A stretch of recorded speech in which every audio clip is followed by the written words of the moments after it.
Breaking news, inatake ng Iran ang Qatar. Ayon sa Iran, ito ay bilang paghihiganti sa ginawang pag-atake ng United States of America sa tatlong malalaking nuclear site ng Iran. Ito ay ang Natanz, Fordo at Isfahan. Nangako ang Iran na magbabayad ang Amerika. At ito na nga mga kaibigan, inatake ang US military base na nasa Qatar. Ilang missiles ang ginamit ng Iran.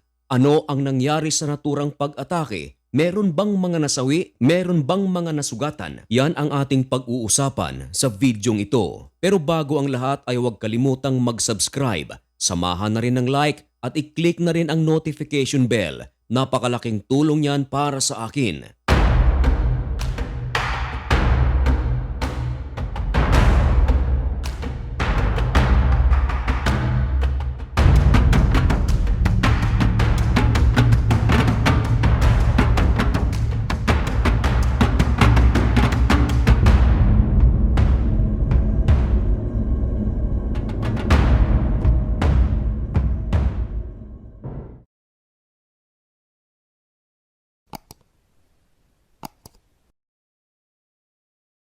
Maligayang pagbabalik mga kaibigan.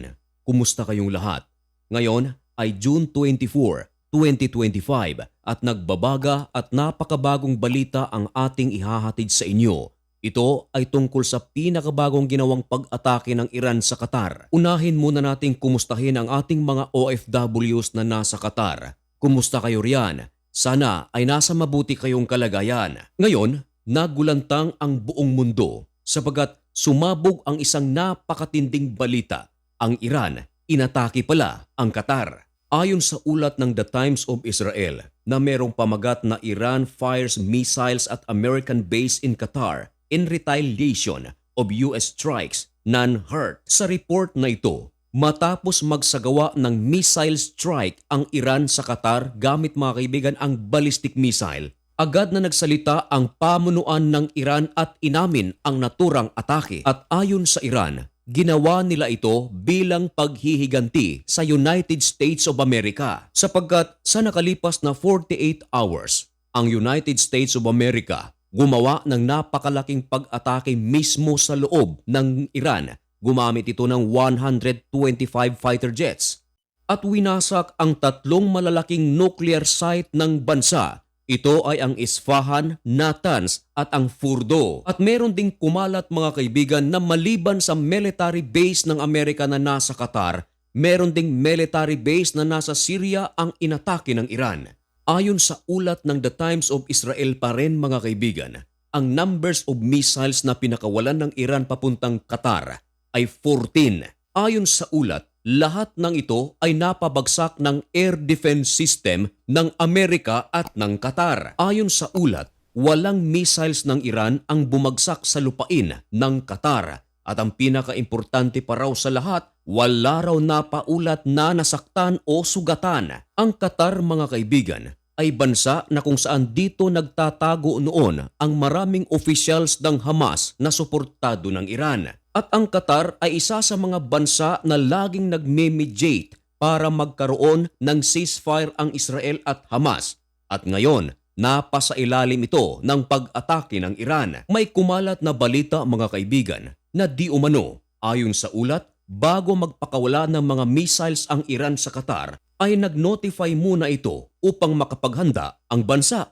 Pero malaking issue ito mga kaibigan na pinag-uusapan ngayon ng buong mundo sapagat alam ng buong mundo na ang Qatar at United States of America ay magkaalyado at kung nagpaalam ang Iran sa Qatar, bakit hindi ito ipinaalam din sa United States of America? Kaya ang kumalat na balita mga kaibigan na kung saan nagpaalam di umano ang Iran ay kasalukuyan pang kinukumpirma. Dahil kung totoong talagang nag-notify muna ang Iran sa Qatar, bakit hindi man lang ito binabanggit sa mga balita at hindi man lang ipinaalam sa United States of America? Gayong ang target ng Iran ay ang military base ng Amerika. Now, kung ating aanalisahin mga kaibigan, kung talagang totoong nagpaalam ang Iran sa Qatar, maituturing ito na pagtatraidor sa United States of America. And of course, ito ay isang napakalaking violation para sa sovereignty ng Qatar. Sapagat Ang tinarget ng Iran ay United States of American military base na nakabase sa kanilang bansa. Kapag pumalya ito, maraming mga sibilyan ang madadamay at ang mga sibilyan na ating tinutukoy ay mga Qatari. Kaya marami ang mga nagtatanong, ano raw ba ang gagawin ng Qatar sa naturang pag-atake ng Iran? Sumagot ang Qatar dito at ganito ang kanilang sinabi. Ayon sa ulat, Qatar says, response to Iran attack is a sovereign issue. Wala pang binabanggit ang Qatar sa kung ano ang kanilang magiging aksyon sa ginawang pag-atake ng Iran. Pero pansamantala nang sinuspinde ng Qatar ang kanilang airspace upang masiguro ang kaligtasan. Pero kalaunan ay ibinalik na rin ito sa normal. At ang naturang pag-atake ng Iran sa US military base sa Qatar, kinundin na ito ng Palestinian Authority. Ayon sa Palestinian Authority, ito raw ay isang blatant violation of the sovereignty of the State of Qatar. Ayon sa Palestinian Authority, ay sinusuportahan nila kung anuman ang magiging aksyon ng State of Qatar. Sa kabilang dako mga kaibigan, meron ding kumalat na balita na kung saan sinabi mismo ni US President Donald Trump na kumpirmado na raw na magkakaroon ng ceasefire ang Israel at Iran. Totoo kaya ito? At posible ba itong mangyari? Gayong ang State of Israel ay nagsagawa ng isang napakalaking pag-atake sa Iran.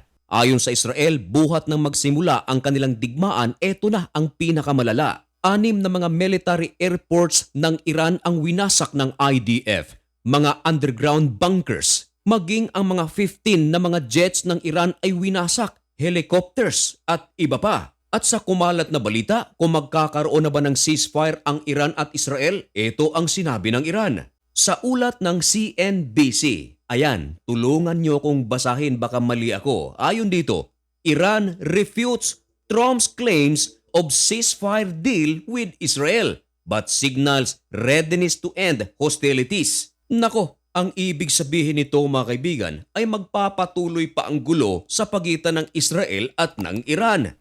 Pero nagpapahiwatig ang Iran na handa ang kanilang gobyerno. Kaya nga lang, hindi pa ito confirmed.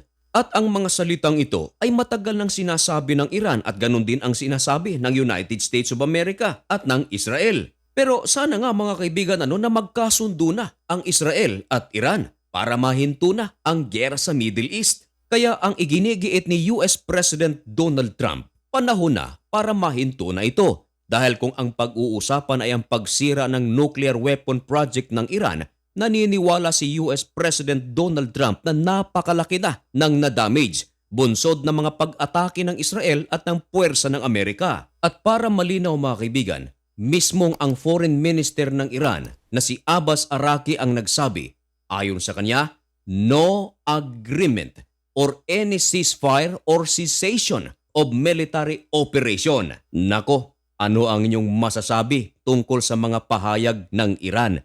Mga kaibigan, kuryoso lang ako. Kung kayo ang tatanungin, kaya ba ng Iran ang Israel? O baliktarin natin, kaya ng Israel ang Iran kung giyera ang pag-uusapan? At ano kaya ang magiging susunod na aksyon ng Iran dahil sa ginawang pag-atake ng Israel? Ang bagay na yan ay isa sa ating mga tututukan dito lang sa channel na ito. Kaya kung bago ka lang at nais mong maging updated, at kung gusto mo ang ganitong mga contents, baka naman pwedeng makahingi ng kaunting pabor. I-subscribe mo na yan kaibigan, i-like na rin, at i-click ang notification bell sapagat napakalaking tulong yan para sa akin. At by the way mga kaibigan, sa lahat ng aking mga mahal na kababayang Pilipino na nasa Israel, sa Jordan, sa Iran, sa Qatar, mga kaibigan, mag-ingat po kayo. Kumusta po kayong lahat dyan?